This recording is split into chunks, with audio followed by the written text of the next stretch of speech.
give you the treasures and riches stored in secret places. Magandang buhay mga katiyats, welcome back sa ating treasure marker analysis. Napaka-legit ng marker na ito na padala sa atin, kaya ginawan ko agad ng video, baka sakaling ito na yan yung ating iniintay. Reverse arrow, ang arrow na yan, kaya medyo magulo, mayroong dalawang direksyon na pwedeng nandoon ang item. Okay, sa likod nito ay mayroong butas na hugis hard. Okay, so legit talaga siya. Merong maninipis na arrow nandyan sa may gilid niyan, ay may maninipis na mga marka. Mamaya sa dulo ng video ay atin i-decode ito. Ngayon, sa mga bago pa lamang sa channel, huwag kalimutan i-subscribe ang ating channel para palagi kayong updated sa mga uploads at sa aking mga followers. Shout out tayo dyan, Luzon, Visayas, Mindanao. Sa parting hulihan ng video na tayo mag shout out ng mga pangalan para hindi maabala ang ating video. Maraming salamat. Okay, so ito na, atin na i-decode using illustrations. Okay mga katiyats, napakaganda ng marker na ito. Legit marker for treasure ng Yamashita. Well, ano nga bang kahulugan nito? Itong nakabaluktot na arrow. Okay, so eto na tayo. Atin na ito umpisahan. Ang baluktot na arrow na katulad sa ikinabit sa mga triangle sign na nakaganyan. Ayan, ang iba niyan ay nakaganyan lang. Ay ganito rin ang ano nito, kahulugan. Ang ibig sabihin nito ay treasure at the back. Treasure sa likod, ibig sabihin galing tayo dito and then ganyan tayo. Kung i-apply natin yan sa actual ay ito yung bato, and then tayo ay iikot sa likod niya. Okay, at kung tingnan natin ang likod nito ay merong butas doon, hole marker na malaki na parang hugis puso. Kaya meron siyang counter sign or pangalawang sign na magtuturo na yun na yung final pointer doon. Kung napansin nyo, ang Hapon hindi yan naglalagay ng arrow na halimbawa ganito, hindi nila nilalagay na dito tayo pupunta. Meron silang mga code sa kanilang arrow na maligaw tayo. Kahit na Hapon ay hindi alam ng ordinaryong Hapon kung anong kahulugan yan. Ang nakakaalam lang yan ay ang talagang gumawa ng code ng signs. Okay, so itong linya, ito straight ito, and then merong parang dot dito. Very tricky talaga siya. At isa pang kahulugan nito ay reverse. Yan arrow, at dito natin makukuha ang talagang ano niyan, meaning itong linya na mahaba na merong dot dito, kung nakita nyo kanina sa video. Kaya talagang very tricky. Ngayon, kung hindi tayo nag-iisip ng reverse, ay dito talaga tayo pupunta. Magkukay tayo. Okay, ngayon dahil sa treasure around, ayan, sabi niya puntahan mo yan, liko ka sa likod. Okay, tingnan natin ang likod nito. Ito yung unang paghanap, ang likuran talaga niya, kasi treasure at the back ito, nakaganyan. Sana swertihin na si KTH dito para meron naman tayong pang snacks. Okay, so maganda talaga na site ito kasi nakita nyo, itaas ng bundok ito. Narito yung ibang matataas na bundok. Kaya ito talagang meron dito. Ito yung likuran ng bato. Kapag iikot ka, dito ka iikot yun. Ganyan. Okay, so ito yung estimated natin na area na hukayin.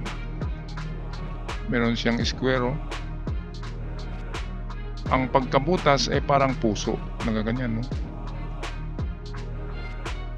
Sabi ng puso, merong treasure box. So dahil binigay na sa dito sa likod yung sign na ganito, ibig sabihin, ito na yung final na nagtuturo. So ayan, ang puntahan natin ay ang harapan.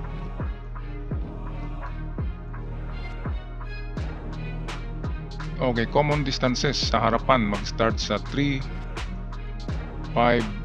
Ito na mga distansya ang nilalagyan nila, 3, 5, 7 meters. Kaya dito sa malapit lang, hukay ng 3, and then kung wala, hukay din ng 5, and then 7 panghuli. Ayan, maganda sana kung meron backhoe. Kung merong backhoe diyan ay ito na portion galing sa front. Yan, malaki. Yang harapan lang talaga niya. Okay, hindi pwedeng under yan kasi kung under yan ay paano nilagay ng hapon diyan yung malaking bato. Alangan naman na buhatin nila yan para ilagay nila sa kanilang hinukay o takip. Meron palang dalawang linya dito. Ito kung natural ba yan. Okay, pwedeng distansya yan. Pwedeng 10 kasi mahaba, or pwede rin 2. Pwedeng 2 meters, pwedeng 10. Itong dalawang guhit kung kasama yan or ito. Ayan, no? So ang paghanap ay sa front lang talaga niya. Laki-lakihan nyo na lang ang mga hukay nyo dyan, mga katiyats, para matumbok nyo. Okay, so tingnan pa natin ang ibang signs. Ito sa dulo ito ng bato ito, tingnan nyo. Ganyan siya, parang arrow siya. Ito yan, ito na parte dito yan, dito na parte ito. So kung arrow man yun nagaganon ay dito ang turo niya. So tama, nasa harapan ng butas na heart na yan ang hukay. Merong supporting sign ito, supporting to. Ay, meron pang guhit to. Ayan, nagaganyan. So yan, harapan talaga ng puso na butas. Ganda. Sino ba naman ang magsasabi na ang sign na ito? Sino ba naman magsasabi na yan ay nature lang, di ba? Ay talagang arrow na yan, na baluktot na arrow. Okay. So, patuloy tayo. Ito na yung itsura ng bato. O, tingnan nyo, mga katiyats, di ba puso yan? Ayan. Matulis ang bato. Pero sa likod nitong bato, ito, sa likod niya, doon sa kabilang gilid, ay nandun yung sign na ganito, na arrow, at doon naka-point. So yun na yung panghuli natin na diskarte. Kapag hindi natin nakuha dito sa tinuturo ng mata, parang mata rin itong heart So dito yan na portion, 3, 5, 7 meters. Pero gawin nyo, ay lakihan nyo. Lakihan ng opening, pariktanggol, ganyan ang hukay. Ganyan ang hukay. Parang gumawa ng maliit na pool, na swimming pool. I-kwadrado nyo para kapag may dumaan, sabihin nyo gumagawa kayo ng fish pond para hindi mahalata. Ang lugar na ito ay sureball talaga yan. Ganun talaga dyan. Ngayon, punta tayo sa pangalawa na paghanap nito. Example, wala dito kasi ito yung ating number 1. Ay balikan natin ang arrow. Ito.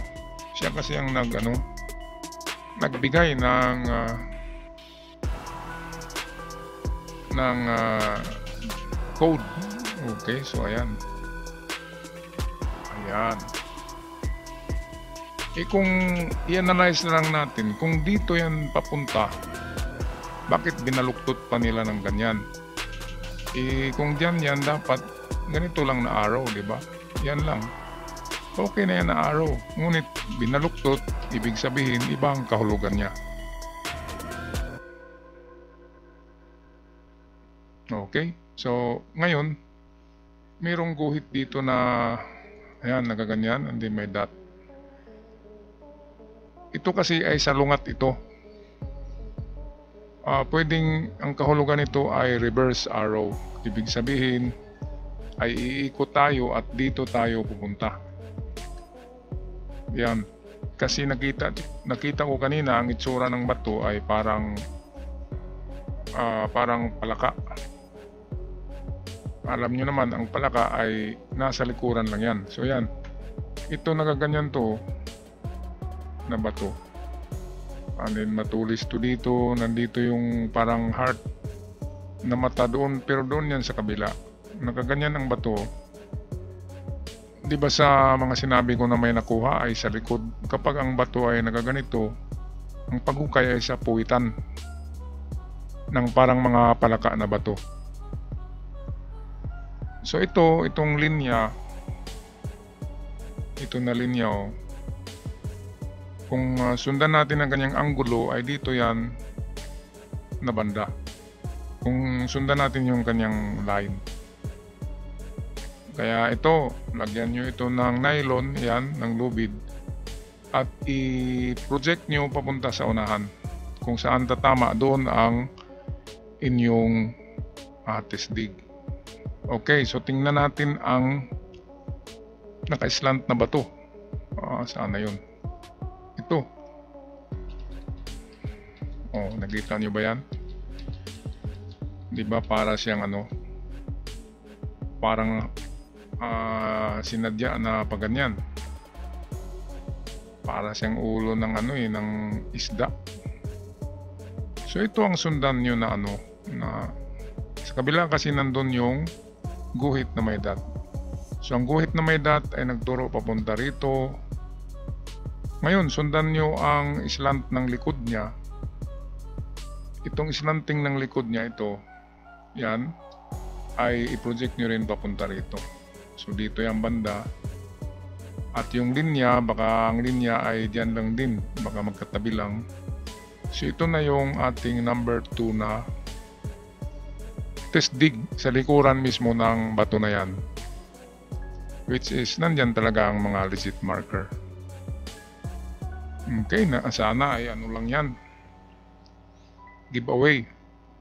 Kasi kung big deposit, of course hindi na natin yan mahanap. Pero karamihan ng big deposit, ang entrance ay malapit sa punong kahoy na century. Kaya dito wala tayong nagigitang century old tree. Ibig sabihin, ito ay isang giveaway. Baka nandun lang sa unahan ng old tree. At sa old tree, malapit yung entrance to tunnel. At kaya nga, example ito, kaya nga kapag naghukay tayo sa old tree, ito yung ating old tree, karamihan ang hukay natin ay under the old tree. Pero hindi natin alam na big deposit pala. Kaya akala natin ay sa baba lang ng kahoy ay narito na ang box. Pero karamihan kasi sa old tree ginagamit na marker for entrance. Kaya ang mga old tree mayroong bato yan na malaki na nilagay nila malapit. At dito itong bato na ito, yan ang marker ng entrance. Pwedeng hukayin ng kanyang baba. Paganyan. Pero pagdating niyan sa 14 meters to 17 ay bigla siyang magkaroon ng slanting.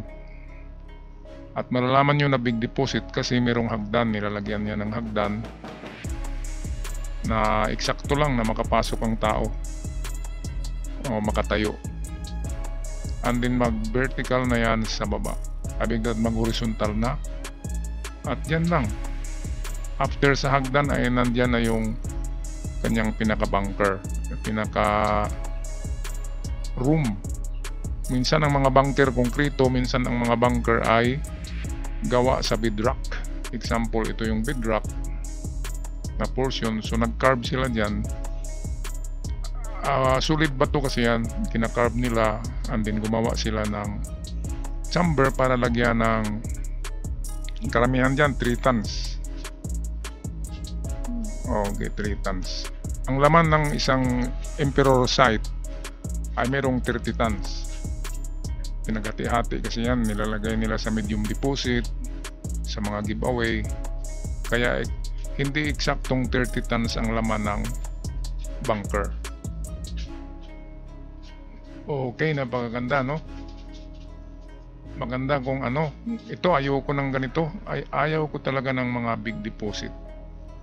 Kasi malalim, and then very risky siya sa mga maghukay. Imagine, maka-encounter kayo ng booby trap sa tunnel. Mabundol nyo ng inyong bara, sasabog yan. Mabutit kung sasabog lang. Kung ang mahagip nyo ay mga itong poisonous chemicals na umuusok, malanghap nyo, ay hindi na kayo makaakyat pa itaas. Anong silbi kung tayo'y mapiligro dahil sa big deposit? Kaya wag na kayong magtangka ng big deposit. Hindi yan makukuha ng 3 at 4 na tao. Isang batalyon ang naglagay niyan, kaya isang batalyon din ang kukuha niyan. Maliban na kung meron kayong mga backhoe at heavy equipments. Ngayon, ang mga nabaon sa under the tree, yan yung mga giveaway. Meron din kasing naglagay ng giveaway under the tree mismo. At meron ding nasa front ng tree. Halimbawa, may pako dito na malalaki. Yan. 2 pako means either 2 or 10 meters. So 5 meters bawat isa. Okay, so balik tayo dito sa hayop na ito. Ito, ganyan ang likod. So dito tayo sa likuran niya. Starting sa puwitan, pero distansya tayo ng kahit 1 meter, dumistansya tayo sa puwitan dito. 1 meter at umpisa ang hukay. And then, ganyan. Parektangle din sa likod. Estimated deep niyan kapag giveaway lang 4 to 5 meters. At kung kumapal ng lupa, 4 to 7 meters na. Okay, napakagandang sign yan.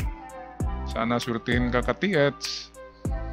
Sana matumbok nyo yan ngayon sa ating decoding. Okay, ako'y magpaalam na. God bless you all. At maraming salamat sa inyo.